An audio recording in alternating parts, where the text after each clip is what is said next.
IVM.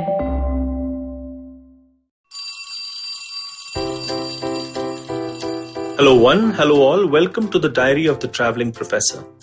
And I'm Siddharth Deshmukh, your friendly neighborhood traveling professor himself. These are strange times upon us, and so therefore this latest diary entry of mine is kind of reflecting upon these strange times. What I've realized is that this lockdown or quarantine is allowing me at least to reflect upon ordinary things that we take for granted in the worlds that we inhabit and question them. One such thing that I want to question today and present before you is the idiocy of the research system that exists in academics. There, I said it. Now, that doesn't mean that I think that academic research is idiotic, but I do feel that the way in which the system is laid out, well, I just don't understand how it works. Here we go then. This is my observation and perhaps a different solution for the observation that I'm about to postulate. You have a terrific need for insights and research by the industry. However, industry hardly ever invests in research that is going to give them those insights which are not short-term or which are not something that are going to impact the next 3 months, 6 months, or 12 months. So therefore, industry hardly ever, any industry house, hardly ever looks into research that is going to focus on the important but not immediately urgent quadrant, if I have to steal Stephen Covey's 4-quadrant rule. On the other hand, we have academia, wherein there is plenty of research that is done, but it belongs to a system wherein every academic is essentially trying to get into, those coveted A-star papers or A-level papers or, prestigious journals, which are essentially peer-reviewed and belong to a very strange coterie or clique, which has got nothing to do with the rest of the world. I can show you different pieces of research which tell us how useless research is in its application to industry. And then we come full circle.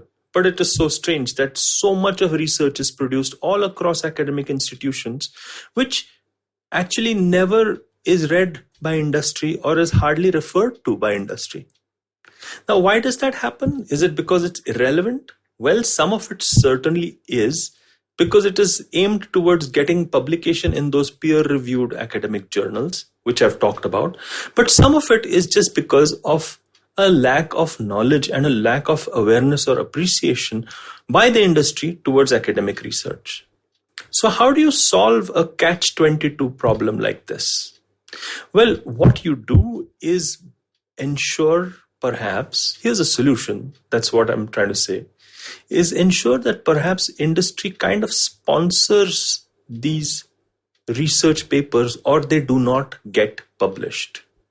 Now, I know that this is a very radical approach towards things, but unless and until we have academia completely accountable to the rest of society and not just academic circles, we are going to run around in circles.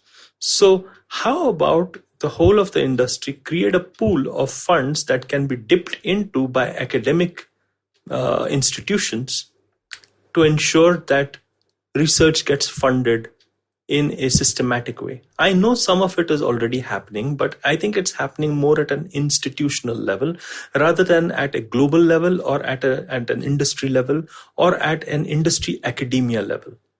I think this will go a long way in solving a lot of the irritating problems that industry has and a lot of relevance that academia so wants, academic institutes so want, but hardly ever get from industry.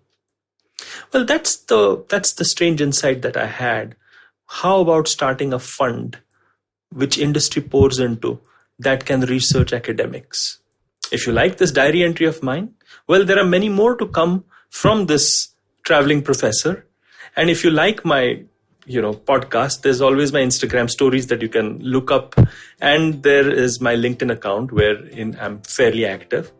And if you like this podcast, well, there are many such podcasts available on the IVM Podcasts app, or just go to ivmpodcast.com.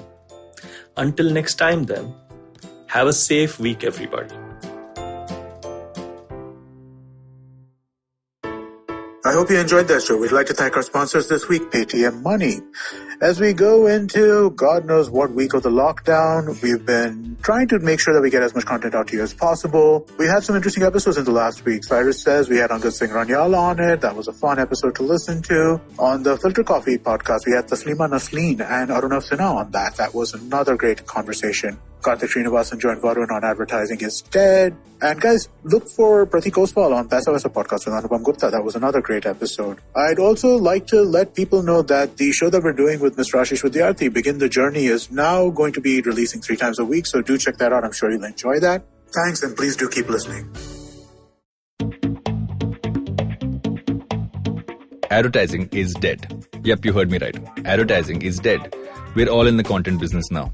Let's not call it news, TV, radio, etc., etc. It's all content, and we're in the middle of this weirdly exciting phase where all the borders and lines that have been drawn over decades has been swept away by this lovely thing called the internet.